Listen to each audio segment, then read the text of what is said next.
Manfred odali Manfred o sha se no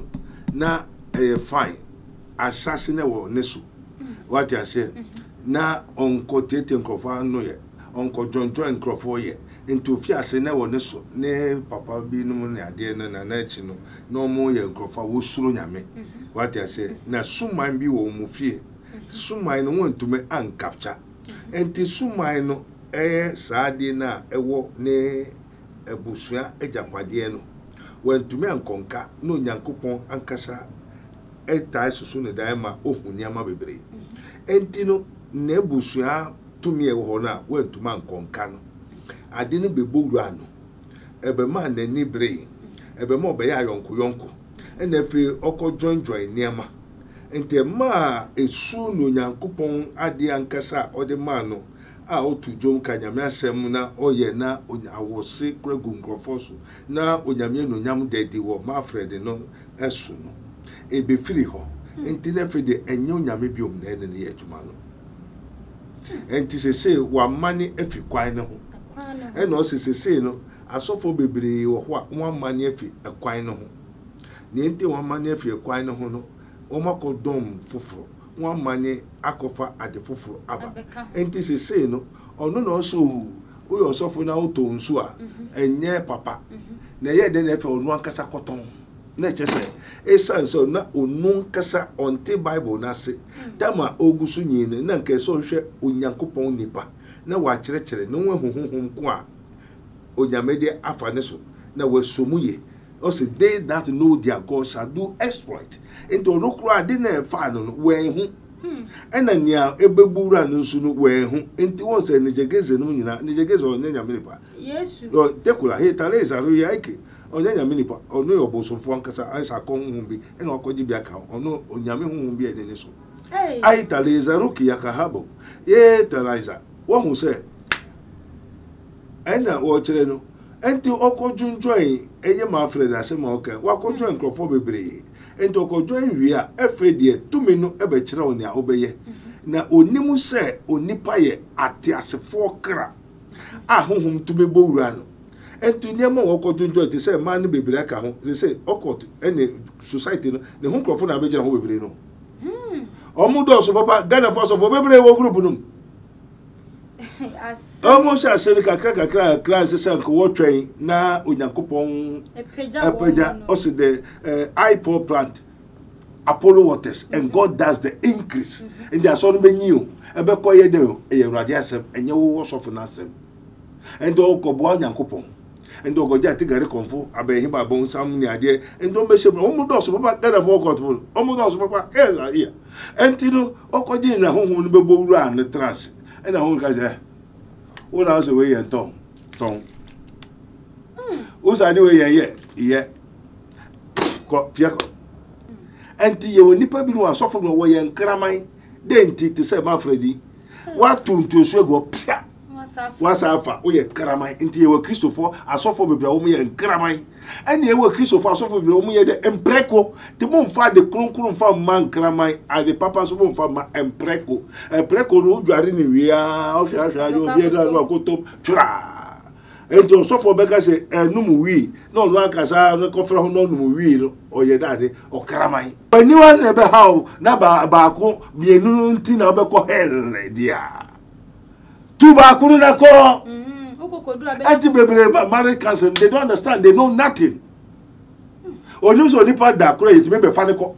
onhu bi da onko abe fo nhemu da because one will say na because obi an ne zeal ukodu obi zeal echi ni we na asoro na ye odo ebi a obon saman kasa na ote on asoro bebre nye asofo ne dia o asoro bebre be hu ni sa shin eye to me bi dia asori bia nipa na nkasa etume bia asori no kuta bia ne ire ne manyina enti no saa adwuma we no yenye ne keke obi osori sokoi saa obi saa question ne saa dia mode banyina also Yesu kai o say repeat Matthew 24 also there shall arise false Christ. One, the Christ represent an entity eye honhom bia obeba ono so be ne ho te say that Christo enti after sa honhom ba ene ebenya atrofo adifo no enti otrofo adifo bia no ofi otrofo Kristo ho and the home be na fan and they didn't be or so and there are so for baby no and yesu na afre wo na mom false Christ antichrist onam bosum beso onam nsuo suma mamo ata ben ba bonsam so na on fa no be ye sofo e na bosum ne bai ade na oma we ko ye sofo also nani je sofo no nani onipa na nani je sofo no na nya honhom no e na honhom no so ehun se nana mo abedi ade no ma edu abofra yiso and they do bo fresh with their as a so no bosom open ne konfo ne difo no fa no ye enti on fa no ye adwuma no no sa bo fresh so o ka so nko ye akom adwuma na ompe na ne mbegu ase enti se na ni ja asore ho dia obeta na chi no dia ya asore no but last week obegu na ni mu ase because obegu na ni mu ase ne say bosom no onya de papa obesa ho yare a otumi no da obeyere otumi ne da enti ade na ebowura maafo no o friend Manfred no otumi ne nkrofo yere no mu da because ade na betra ne mu enti de ade ne be kire ne no ena oye asem na oka ne nyina nyama gu na no nyama wo hye na no asem na oka na peter doko atronkuto Theophilus Anani, so the best media school in Ghana there, and a too much multimedia college. If we say a band equipment apapa, Acheampong for our quadruple ewadisium, any air conditioned room there, the band media law, advertising, camera handling, and the marketing there, and then a location you know at the coffee pipe junction. Fanamba ne boasio, na wankasa fre, na obi another one, na memo bin kasa me frama, wankasa fre, na betiji.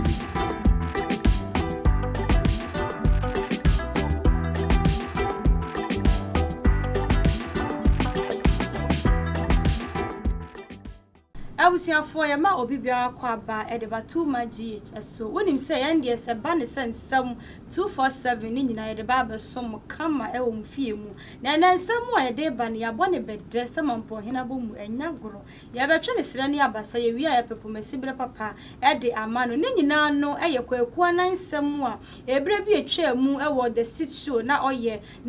expose sa hodo ede ma eye Ghana na nke binom eni ebeda honom ensem we sha se ba na asofo ni bi etia ye se wo pese wo gu Kristo som afen so wo de asofo ni bi animu eyefo na ne nkire mu a wo de aba ene dey e kire se die ntia na oye sa ne nyina na asofo ni bi wo honom a wo mo e hyase no na wo mo pedom nti wo mo keka nsem bi ene na sizi wo mo na nso wo mo refiri wo mo ho de ene wo be kai mo e ma wo bobo asofo dodo na adi na nsem a atitiri entie na ya be pie mu e wo ye papa so ye ene se e fruit of Christ Church penny part se wono ene ye kofa baye edema sasafo no eye Reverend Manfred Acheampong no sofo yi enso ho asem a wo mo eka ye berebi etwa mu no na Ghana fo nim se eye bosiremu ka ena wo ye nenso na eye nukuretrodo ene ma me ababonten abeka nsem a okoso e wo ne Manfred entamu a enya sem keto a ensem mi emudo ye ntwa ye homra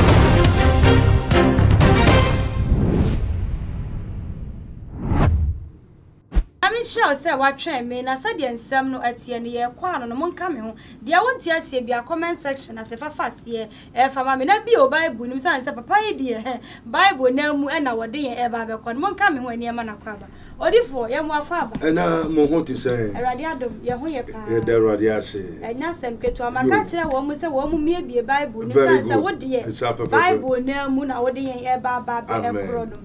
kwakwa na nsem ba ye ne ye gidi ye se ye ba ho be penchire mu kakra firi mu na ene wo de foforo nso aba bonten a wo ka ne se asofo ni binum ne jinja wo mo ma wo mo ye sa ne ma ne san se osofo bi wo ho no mu a o be sha asori ase no ye mfa nyame sika e ma sori ma ye mfa nyame sika e nhwe sofo wo ye sofo na pese ye wo di prayer items e ba wo nyini wo nyame mu but ene safo ni nyina wo mo ye e di enti na ma no e ba asa. Father, we thank you once more again in the name of our Lord Jesus Christ of Nazareth, Holy Ghost.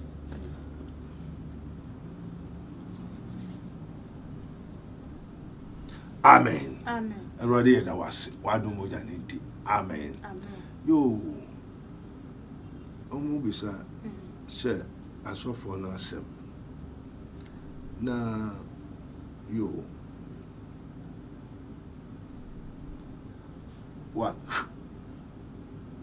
Manfred Udali. Manfred also say no na fine assassin wo nesu. What you say na onko tete nkrofa no ye onko jonjo nkrofo ye into fiase na wo nesu ne papa bi no ne ade na echi no no mo ye nkrofa wo suro nyame. What you say na suman bi wo mu fie suman no won to me an capture enti suman no saadi na ewo ne ebusua ejapade no wantumi ankonka no nyankopon ankasa etai susu ne dan ma ohuni ama bebre enti no na ebusua tumi ewo na wantumi ankonka no ade no bebowura no ebe ma na ni bre ebe ma obeya yonko ena fi oko join niama enti ma esu no nyankopon ade ankasa ode ma no a otu jom kanyame asem na oye na awose kregu nkrofo na onyame no nyam dedi wo Manfred no esu no ebe firi ho enti na fe de enyo nyame biom na ene ne yejuma no enti sese wa mane afi kwan ne ho ena o sese no asofo bebre wo ho a wa mane afi kwan ne ho ne enti wa mane afi kwan ne ho no o makodom foforo one money akofa ade foforo aba enti sese no ono no so o yo sofo na o to nsu a enye papa na ye de na fe onu ankasa koton na chese esanso na onu ankasa onte bible na se tama ogusu nyine na nke so hwe onyankopon nipa na wa kire no wehuhum ko a onyamede afa ne so na wasomuye o say they that know their God shall do exploit into no kura de na fa no we hu ena nia ebebura no nsu no we hu enti won say nijegeze no nyina nijegeze onyanya minipa yesu o tekura he tare zaru ya ike onyanya minipa ono yobosofo ankasa ansa kon hu bi ena okoji bi aka ono onyame hu bi ene so ai tare zaru ki yakahabo ye taraiza wo hu say ena wo kire no enti okojunjoin eye Manfred asema oke wakojo nkrofo bebre enti okojo wi a efedie tumi no ebe kire oni a obeye na onimu se onipa ye ate asefo kra ahohom tumi bowura no enti nyema okojunjoin te se man bebre aka ho se okot ene society no ne ho nkrofo na begira ho bebre no omudo so papa Ghana for so bebre wo group no almost as say kakra class say ko train na onyankopon epeja also the iPod plant Apollo waters and God does the increase in their son benyu ebe koye de e urade asem enye wo so for na asem and o ko bo onyankopon and o go ja tigare konfo abehin babon sam ni ade and o meshe o mu do so papa Ghana for court o mu do so papa hela here entino o ko ji na honhom no bebo wura na trans ena hon ka je o na so we yen ton o sa ni we ye ko fiako and therefore they have been what we call self-imposed curse adena wakofa wo hwehwe wo fie de da nia onyame de ma wo se bra be ye no okura wonim ena wo fiefo no empe ena wo se no waja wato ho sa ko bo nyame adwuma obema adwuma na akoso wo bema adwuma na akoso wa adwuma ena wo koye no ntino omkofa nyama na de no bewura no ne okato ho no o se momfa ade papa ma enkraman enti ye wonipa bi no asofo no wo ye enkraman de enti te se Manfred watu ntuoso ego pia wasafa o ye enkraman enti ye wa Christopher asofo bebra wo ye enkraman ene ye wa Christopher asofo bebra wo ye de empreko te momfa de kronkron fa ma enkraman ade papa so momfa ma empreko no dware ni wia o hwa yo bi da no akoto twa ento sofo beka se enum wi no no akasa no kofra ho no num wi no oye dade o kraman ento bebre ye breko wasama wo kan ye na nkan ye beba osofo na jogezi sunti eya me nwanwa se wo bo ni din e kan eye ye sofo Manfred ho esan se bra wo no nka wo ba no ensem bi wo ho no mo kekan say osofo de wonyiri wonyame mu ana otonton prayer items e na wo ka se obi ntue sika ansa no abehunu na nso se na ye hwe ne ekọ ye papa niam wo kekan ye wo sa eye entinkia de no be frase e na eya menwanwa se wo kobo mu na chese nyame wa confirm bibi wa hamaye na eseja yenko na ejudi enim ye wi ya tiesi Manfred nso ensem ni yo say na je no wakwa kojiji niam bebre ade nan kasa no na nije ho e na opeson ye e na ade no so no fiefo nan kasa ehwehwe odida se bra be kom e na wo no wo hwa akom no wani nje ho enti wodo ba kofa bible so enti ne be sa asase no fido e so ka no kware e yi asofo no to e sei wo enso o se mra ogwan no o sei onene guo no na o sei ono aneto enti e fere obako jiji niama e fe hunhun betra so a e ma na e ba no e ma no so bo hwa ya so mo mfi ponu enti ma na e ba no obeba pa hunhun no se aware do one ne nda one enti ay atigare konfu akonfu e na bedane asofo na se odifo ebra o kasa o me hu se na nka eye na jugezi yesofu na nani anji akom enu nti na ase o mpese wo bekom na wo mu edefa eye bible so se koba ne saade a se ni nyame anase nyankopon onim ya dwene enti branka ye papa nani anji akom nka obetumi a intervene ana ono kro ni me se one onim hunhum ko a ewo ne so yesofu na jugezi na jugezi onim hunhum ewo ne so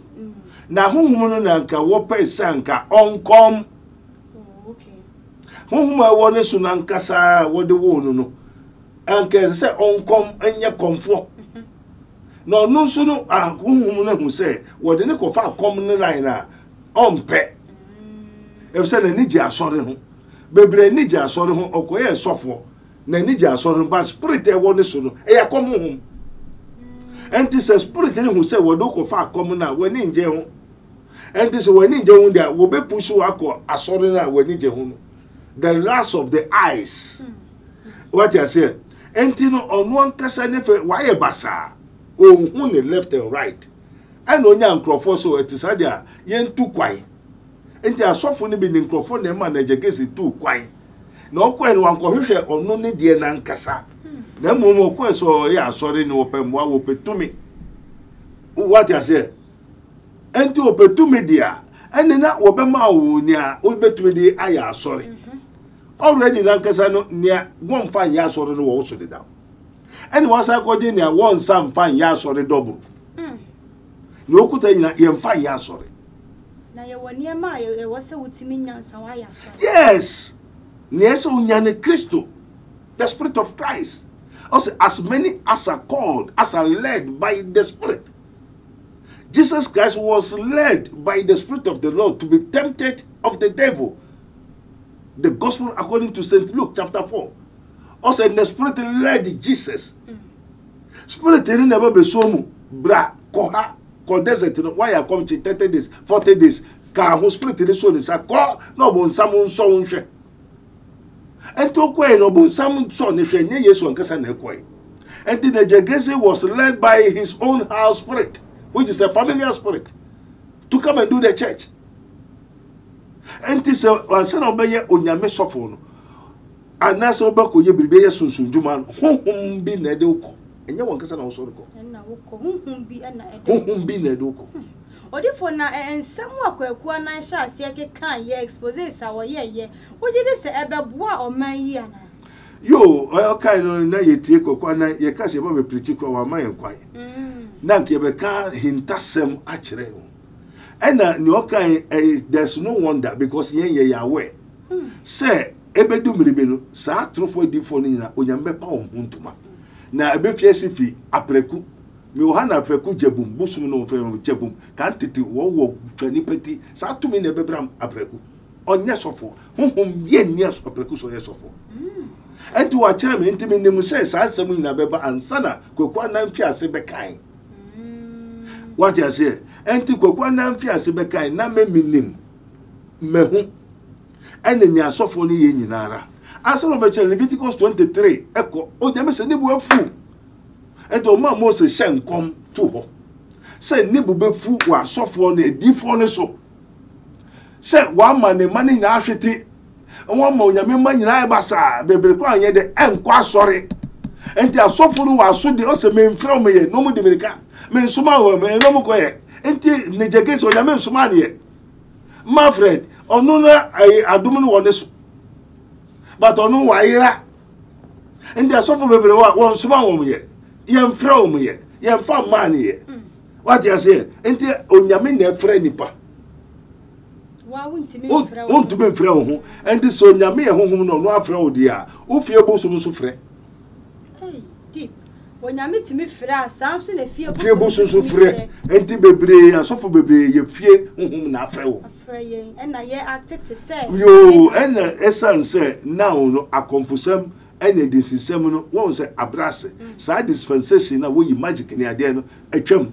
And they say no. Or false and cabetity habain be a comfort minimum sophobia or tete habain kakra no sankoyes or your comfort this in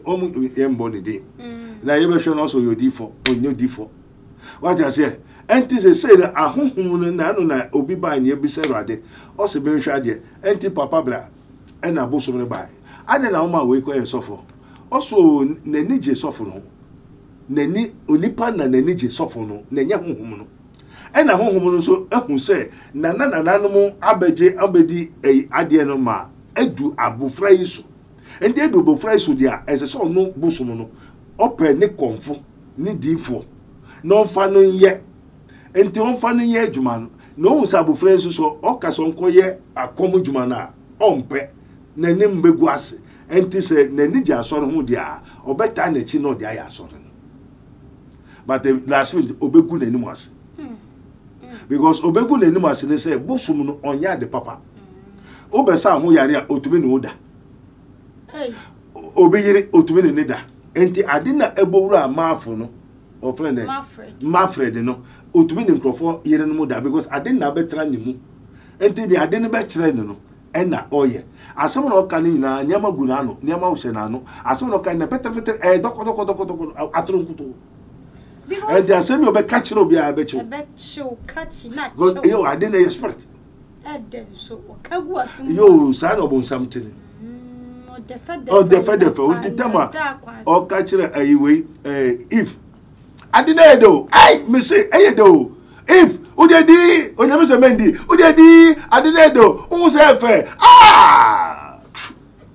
no the cop watching na kasa anti and you also the cotidi. You ruin your own life and your destiny and your entire environment and the nation. And Tina, they say, you need good governance. Because a good governance, politicians in a home what you want and fear at it. And Tina, I've been probably no moon fina betra and conform bremo and what you will post saying Yama Yase. And do the betra Konyane Susa Konyana Bobrao. Nice idea. If you say, yes, Konyana, and so yeah. What I say, and this say, fear bosom, fear confirm, fear a rawa near open and I do ye. What I say, and the F. and ya unyame pebium, and ya rawa, whoop and unyame because unyame who news. And the F. whoop pen and a bosom baby yama. Na da and some who can no say a yeah mammy be about one thing. I didn't know this same abet to just say no crump nanka or ye give our saw them honomo. Say a cast spirit of giving an anchor when you pan so nature who I am say ever pay a bunequasia any added. Now my question I'm passing me be standing say a camia is a soft one. Say sorry of course so now you who say o nipper where dear while we are one blog one who now say a per se you so ya journey. Edi Jessica be a free a yeni pacoreho. Sana tia and nasa so phony been a use of imagine. Yo, and yet a suffering person on use in Adrian. A yen Shaya, a yahumuna, Nipano, Noti, a Adinano. I say, Oti Asoyanes. I suffer with one alternate Asoye. If Sabusun shall say. Ebenu come and send Oko platform. Well, come as well, yes, because as I say, oh yeah, charging so to chunk egu this asofo bebiri kom okom ne say so kanchi no twitwa nkokọ aye ne sebe ne ade almost secret rooms secret places chambers won fie asoro no mu asoro nti obekọ so onye sa nyankama de no nti obedu asoro de no na ade na ade ewura no bogura no nti bogura na wo ye so nipa na kasa bo bi na kasa kire wo nti wo ni nyame honhom ankasa Mama no de nani so ye giver, but ono no kro nim giver ko. Nani so ye giver because giver no can on tiase obi anso ankyere ne say ye wa forebo ha embo ha ye bo no say ye ne say enti wo hu say mama oye hare dia spirit be chelo enya che ne pe na so oyusu mama no what I say mama no wa hare ya ton no enti no osofo no we na eche mama no one on the mama no beda obenya mama no hunso obenya mama no sika obenya mama no japade efe de obeto mama no amapu say pu say edua na just mama no was ton ne hu nyina meni mama bi oba of America osofo that sema papa no ni me ada papa be osofo no was ajele 70 million me mbo osofo no dey 70 million no efe do why no ni fie wakra so osofo no say obabeton ebi kra frame na say abio asofo no tonton krofo fie enyo osofo no honhom etini so onyankopon o say God is not a man who can lie onyame nyoni pa obetwa atro me bebre ajeje krofo cast ajeje krofo fie asofo bebre tetem krofo fie krofo japade so otu beye otu honhom ne afi fie no ne kotra ho wo de otra ho a enyeye otu humbo ne afi uka mu no aje uka no no use for 5 years oto petro o fear condition na wa kotra ho so ye sofo what kind of spirit is that? Yes, nyame honhom nya niema sa nevertheless eyi na ye hu the spirit of antichrist you know on the Christ will not tell you onyame mpesa anyway echi no so onyame kura pe. And what I say, entino onyame honhom enye nia woye no.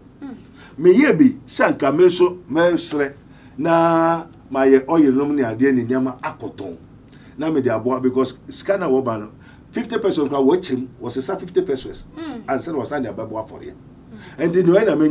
me not fair me car me up and down me expenditure they cannot feed me. So they cannot pay me. So if I said I will depend upon them, therefore I have to tell a lie. Not just so different now where be simudia na sorry man na ma sofo na sese because I was sorry ba na o ba sorry na o ba boa hu ne se nya me fie na o ba enti e wo se wutimi yi ntoboa ba wo twan so sofo ne be show but okokopie mu wo e ya sofo akezi ho de okokoyi but se e ba ya nkasa ya sofo ya o mu be ya mu nyi sika no enti asori ma ya ba ne hu sofo ne enyi pe sa na rode kan se nipa ne mpa no kware one on mpa no kware enti hu asofo de weyi amaye pe ena wo sofo no so ne yemboa nyame adwuma sa yemboa nyame adwuma debi me koye biribi ena me kan no me onyama bebira metuma ya aton I know because say oyira ochere Moses no ahe no oton Moses is the first person God gave him the secret of making anointing oil oton emu they are suffering no ye no tonton no what is the meaning of that and the Paul on no the more books in the whole scripture ahe no oton and therefore enti obi ba osofo ose no no aduan odidi enti wo yare yo mesre meso mebo afore se no nyame hwe dia since obe charge no say answer me yade ama no Jesus said and now why yade no so why there watonto enti o chiro ba bebo afore if you say in the secret realms of the kingdom of God no onyame onton ade na oje afore onyame a covenant God apam nyankopon by sacrifice Abraham open so hu to open shira yo bebo afore ma ento onyame ogibiribi na osesa biribi en obonsam so afa so no de wi ankrofo what I say and the God is a covenant God by sacrifice and the Abraham open shira on fa obana edoshi no obana open asem no osomo no fama me na ode kona na erade chire nse jai Abraham and found some can na mom show nsanifa no or doctor no mu ogwan so one na de buy ono Yakobon na de buy provide enti no yare na bra na wo so bo afore a meme wade a mesaya ma wa wo benya scan se den yo eso famula na wo benya me na meye na wo nya na wo de aba enya wo de a wa ye si ho wo fie wo dan na mba befa enya se koba ni sadia na che se dru bre bi enyame eso ya sha wonu akasa wa nu yi e de man na ya na wo hia otwen be musa ne dia eye niam opese wode wo fam no obetumi afem akwa do destination opese wode wo yo so ono no e na de enti o se no once first requirement ase I want to do me pese me ye and no church me niam bi eni so there's difference between the flesh and the spirit me papa ye bi bia mo Yakobon dey na wo be ya man ntimi nya hwe ntimi ye hu eni e wokuta cross ne ko se ma mu nsuma debi into osofo bia osokobo nyame adwuma na honhom bi na kasa kire obe yiwa firi so ye anointing oil ton ye sobolo Yesu Kristo moja na ton yes it is not from Christ. It's not from aye na Yesu kasa bae no osametwe aba say ade na mode mefie aye gwadibia you have make the house of God a mechanized a marketplace into otwe aba ye de egwawom na otwe aba gwawom Yesu ode honhom be na ye adwuma no Yesu ode honhom kokro na ye adwuma enti se honhom kokro no na Yesu de adwuma de na Yesu atwe aba hina na atwe aba honhom kokro enti ba na metia ho de na hina na atia ho honhom kokro na atia entia no so de so tia wo mo esan se de asore ma no ma so an asore ma na nkesa ni nye papa very good yes ema wo mo yes enti o se ne na no bi mu frame osofo onye ma me ana sika bi ohia bi amemma o metua what you say na bebre nso no ahohom boni na akono awura wo obinu ba osofo be no satari you se me ntwe me mpo na mra ni entrance 101 on person obi abehu ye me ne entrance 101 na efe de ye entrance 101 na eche se ana dia na mo beka bi 101 enti ono so bai so be wia wakum no asai se daddy nkrofo check wo pa o abra wo ko wan ko na saro enya samke ye fi wo mo so adwuma na nyame se ye nya no odifo eno anye se wo hu se na asamba ku bi ha me daddy adenti na asofo no ebere bi ya no se wo ma hwe ase e ba enkoye kro no enkoye wabo apo na eye manko na de so asofo hwe mo that is the best way to let you fall. The best way, because the lust of the eyes. What I say, normally the seducing spirit, you know, aka bowra up and never found it here. And to some people, nya krono ni ade or the man should be used here. Here, and a man should watch that a targeted woman. Walk while she parade rank, no bar. Odimu or yes great or powerful no one some man more powerful so to me you boha one man pose na se some positions ni dia hu hia nipa bi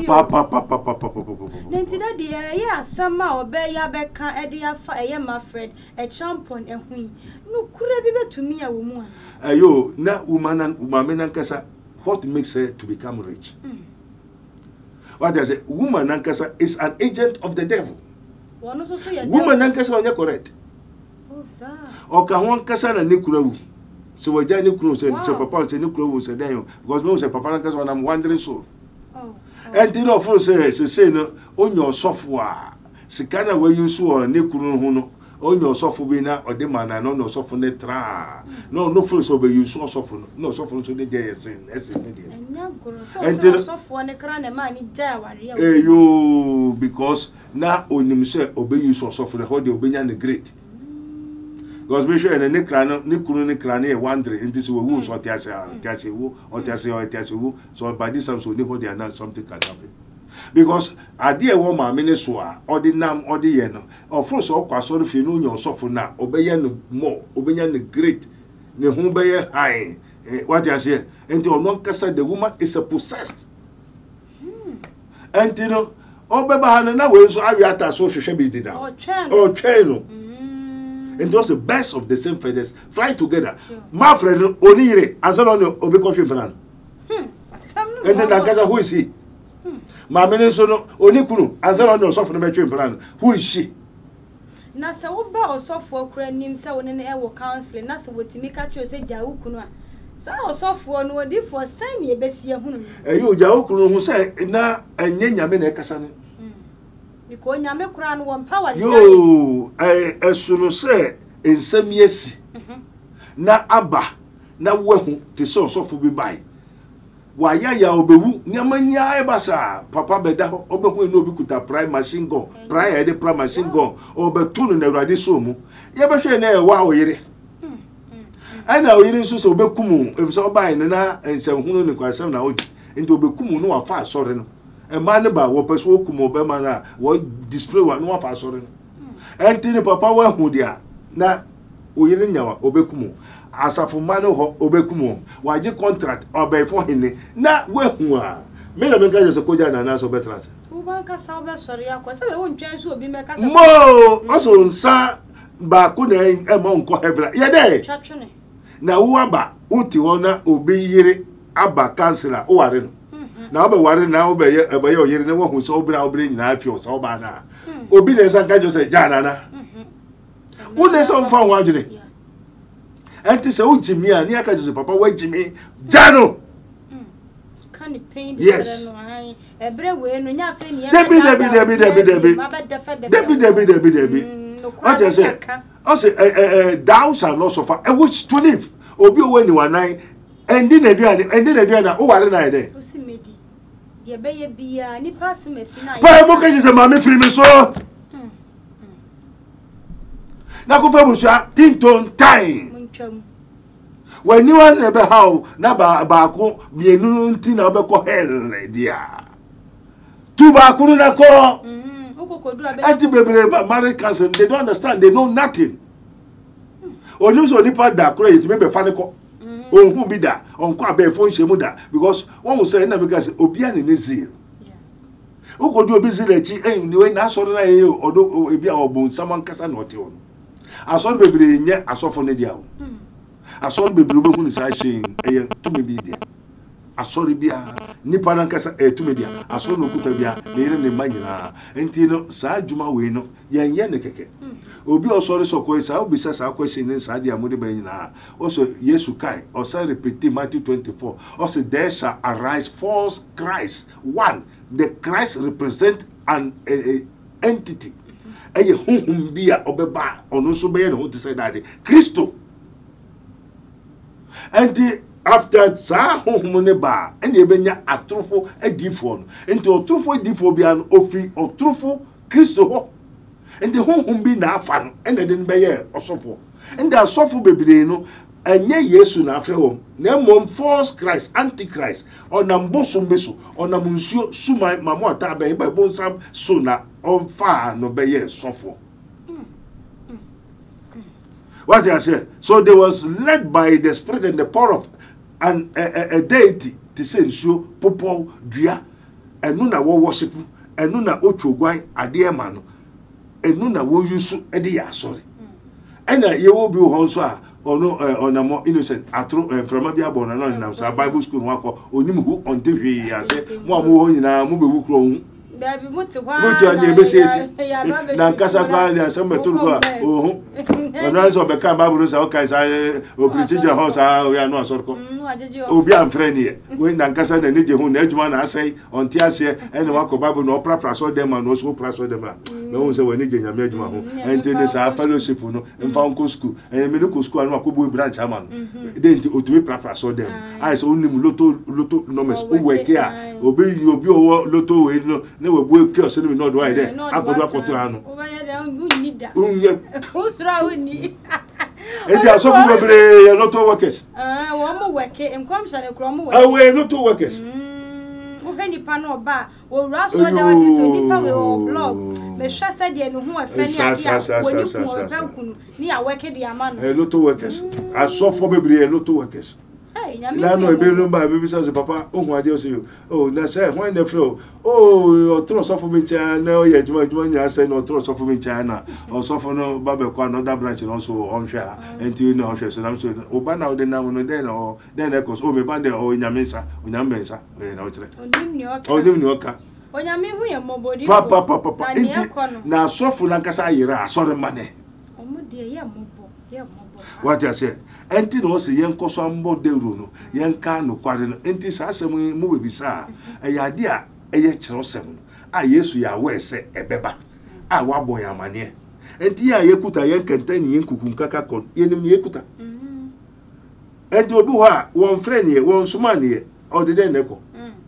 o se me mfrɛ mo ye o mo dibirika me soma ne o pentema koto den na koto enti obi frɛ o no soma wa o ma obiribi enti yen yekuta the zeal yekuta de no yenim ene yenim ba bi a yeko ene yenim ne yekwakoye enti nyobi ne ba be kyerɛ ye anya wo na ba mama misika se me mfesi asɔre dai enkofa frɛ me ɔsɔfo Benigo mi wasase kakra wo kumase se na metum kano bra mesi dai na ma me ye bibia obe tra me nkyɛn wo be yire me tra nkyɛn oba ba ko so on cry ɔsɔfo Benigo hu ya me fɛ pa sam no na abesisu yi da sani ameka ya ne se wo mo check o na abesisu yi life we did the same wow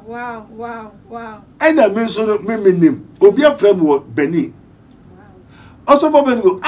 I hear you talk the truth. Can you come to Benin? How you go make money? How we go help you? I have everything to help you. Nefa. I say you na.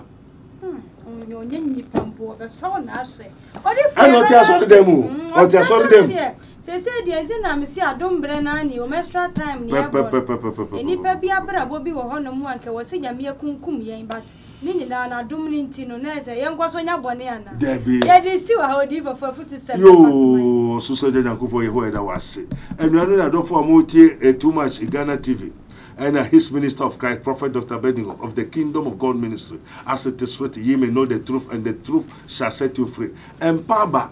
and Maureen who says, so for you, I saw in Atro, a yampa, Yesu Christo, or Ma Mose Kai, too, Leviticus 23 going. Nina, also from me, baby, one man nipping Ajija, and they are dear, and no buy no Obama, and she say for buy. I know you know, said Debbie. Manka nkyere mu dia na ma ayo trofo na ahohom foforo be sori Kristo foforo beba na edifo foforo beba atro obedada mo na efe osanka se nipa no so no asomo mo pa asomo de mo pa tise chichi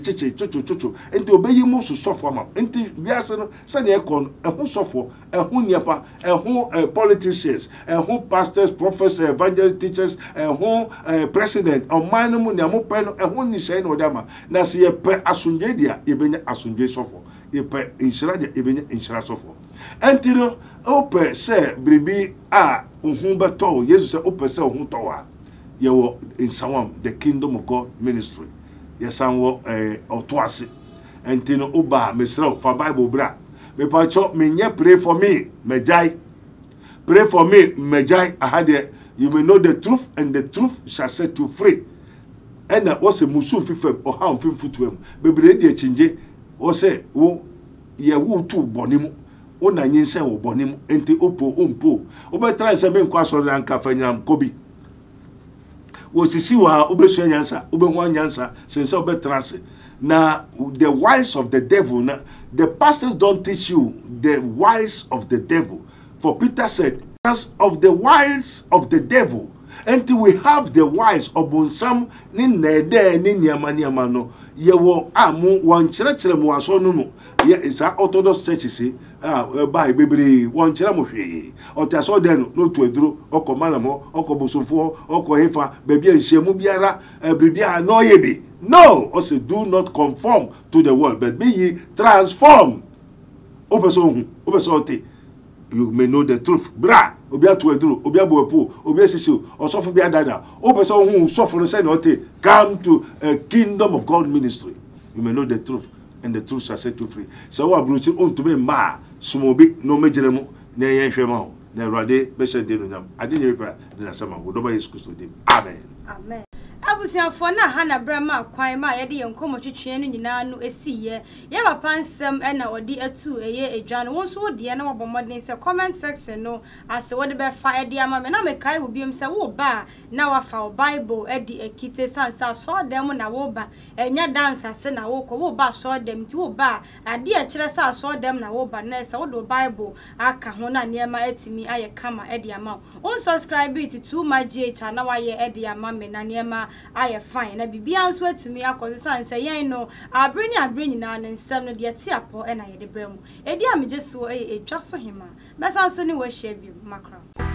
Theophilus Anani, so the best media school in Ghana there, and a cuIt multimedia college. If we say about equipment, apapa, Acheampong for our quadruple ewadisium, any air conditioned room there, about media law, advertising, camera handling, and marketing there, and you're not a location you know Abeka Free Park Junction. Fanamba ne boasio, na wankasa frɛ, na obi anada wa na me mo bi kasa me frama, wankasa frɛ.